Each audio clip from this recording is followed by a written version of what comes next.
Doctor plus நேயர்களுக்கு வணக்கம். நான் டாக்டர் நித்யா, சித்த மருத்துவர். நம்ம கிளினிக் சென்னை ஆதம்பாக்கம்ல இருக்கு. ஆன்லைன் கன்சல்டேஷனும் அவைலபிள் தான். இந்த பதிவுல நம்ம என்ன பார்க்க போறோம் அப்படின்னா அத்திப்பழம். இந்த அத்திப்பழத்தை பத்தி நிறைய டவுட்ஸ் இருக்குங்க.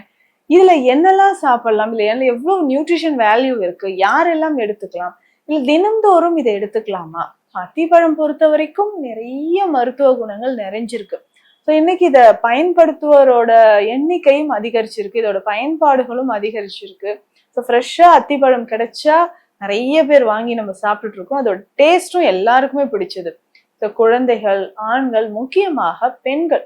பெண்களுக்கு கர்ப்பப்பை தொடர்பான பிரச்சனைகள் ஏற்படுதுன்னா அதை சரி செய்யறதுக்கு அத்திப்பழம் முக்கியமாக நமக்கு பயன்படுது.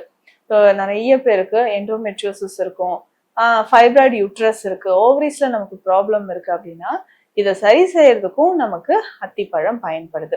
தொடர்ந்து தினம்தோறும் அத்திப்பழம் சாப்பிடுவதனால் உடலில் ஏற்படக்கூடிய ஆரோக்கிய நன்மைகள் என்னென்ன அப்படின்றத நம்ம தெரிஞ்சுக்கலாம்.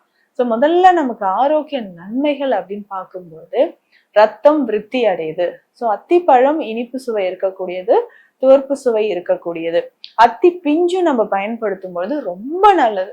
பிளட்ல இருக்கக்கூடிய டாக்ஸின்ஸ் வெளியேறுவதற்கும், கழிவுகள் வெளியேறுவதற்கும், ரத்தம் சுத்தமாவதற்கும், பெண்களுக்கு கர்ப்பப்பையில் ஏற்படக்கூடிய பிரச்சனைகளை சரி செய்வதற்கும் நமக்கு அத்திப்பழம் மற்றும் அத்தி பிஞ்சு பயன்படுது. முன்னாடி எல்லாம் கிராமப்புறங்கள்ல பார்ப்போம், அத்திப்பழம் அவ்வளவு டேஸ்டா இருக்கும். எல்லாமே குழந்தைகள்ல இருந்து பெரியவர்கள் வரைக்கும் இதை விரும்பி சாப்பிடுவாங்க. அத்தி பிஞ்சும் அப்படிதான், நல்ல துவர்ப்பு சுவை இருக்கக்கூடியது.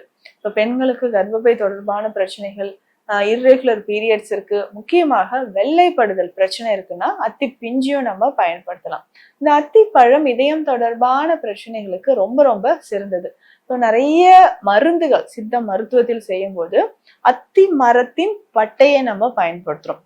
இந்த பட்டை எதற்காக அப்படின்னு பார்த்தோம்னா அதிகமான யூட்ரஸ் ப்ளீடிங் இருக்கு இல்லையா, அவர்களுக்கு பயன்படுது. ப்ளீடிங் நமக்கு குறையறதுக்கும், ஒயிட் டிசார்ஜ் நமக்கு குறையறதுக்கும் நல்ல பலன் தரக்கூடியது இந்த அத்தி மரப்பட்டை அப்படின்னு சொல்லலாம். இதனுடைய இந்த அத்தி பழத்தையும் நம்ம சாப்பிடும்போது இதோட மருத்துவ குணங்கள் அதற்கும் இருக்கிறது. அதிகமான உயிரப்போக்கு இருக்கு, வெள்ளைப்படுதல் பிரச்சனை இருக்கு, அடி வயிற்று வலி இருக்கு, இதை சரி செய்யறதுக்கும் நமக்கு அத்திப்பழம் பயன்படுது. தொடர்ந்து இதை பயன்படுத்திக்கிட்டே வரலாம். அதற்கு அடுத்ததாக குழந்தைகளுக்கு ஏற்படக்கூடிய ரொம்ப டயர்டா இருக்குங்க, ஹீமோகுளோபின் லெவல் குறையுது, அதிகமா ஹேர் ஃபால் ஆகுது, கிரே ஹேர், தலைமுடி நரைத்து போற பிரச்சனை இருக்குன்னா இதை சரி செய்யறதுக்கும் அத்திப்பழம் பயன்படுது. தினம்தோறும் ஒரு 4 பழமாவது நம்ம சாப்பிட்டு வரலாம். இதை நிறைய பேர் ஜூஸா எடுத்துப்பாங்க. நிறைய சுகர் போடுவாங்க, மில்க் ஆட் பண்ணிட்டு ஒரு 4 அத்திப்பழம் போட்டு ஜூஸா குடிப்பாங்க. அந்த மாதிரி வேணாம். அத்திப்பழம் சாப்பிட்றதுக்கு ரொம்ப எளிமையாக மிருதுவாக இருக்கக்கூடியது தானே. இதை எடுத்து ஸ்பூன்ல எடுத்து தினம்தோறும் ஒரு 4 பழங்கள் அளவுக்கு நம்ம சாப்பிட்டுட்டே வரும்போது நல்ல பலன் நமக்கு கிடைக்க ஆரம்பிக்கும்.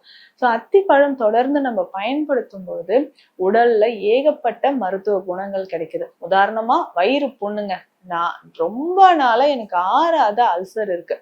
வயிறு புண்ணு எனக்கு சரியாகணும் அப்படின்னா அத்திப்பழ சாறு நமக்கு ரொம்ப ரொம்ப முக்கியமானது. இதை நம்ம பயன்படுத்தலாம்.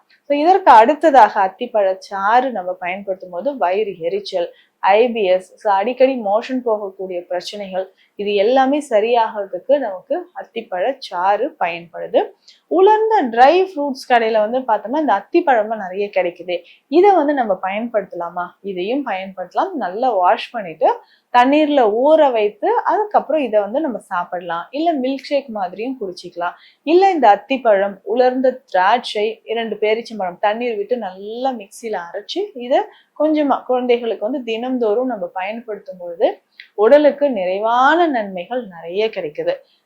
கான்ஸ்டிபேஷன் ப்ராப்ளம் நிறைய பேருக்கு இருக்கும். மலச்சிக்கல் தொந்தரவு இருக்குன்னா அதை சரி செய்யறதுக்கு நமக்கு அத்திப்பழம் பயன்படுது.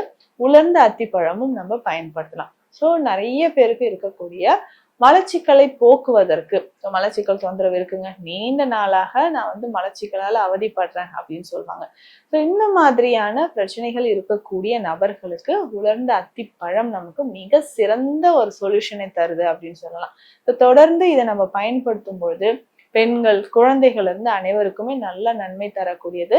அத்தியோட மரப்பட்டை, அத்தி மரத்தின் பட்டை, இது பொடியாகவும் சித்த மருந்தகங்கள்ல இருக்கும், நாட்டு மருந்து கடைகள்ல இருக்கும். இதை வாங்கி நம்ம நல்லா பாயில் பண்ணி வடிகட்டி கொஞ்சம் ஒரு 80 ml அளவுக்கு குடிச்சாலும் நம்ம உடல்ல கழிவுகள் வெளியேறும், ரத்த சர்க்கரை தொடர்பான பிரச்சனைகள், பிபி, கொலஸ்ட்ராலும் நமக்கு குணமாகுது. அத்திப்பழம் அப்படின்னு சொல்றது குழந்தைகள்ல இருந்து வயதானவர்கள் வரைக்கும் தாராளமாக பயன்படுத்தலாம். அதிக மருத்துவ குணங்கள் நிறைஞ்சிருக்கு. இந்த பதிவு உங்களுக்கு பயனுள்ளதாக இருக்கும்னு நினைக்கிறேன். மீண்டும் அடுத்த பதிவில் சந்திக்கலாம். நன்றி.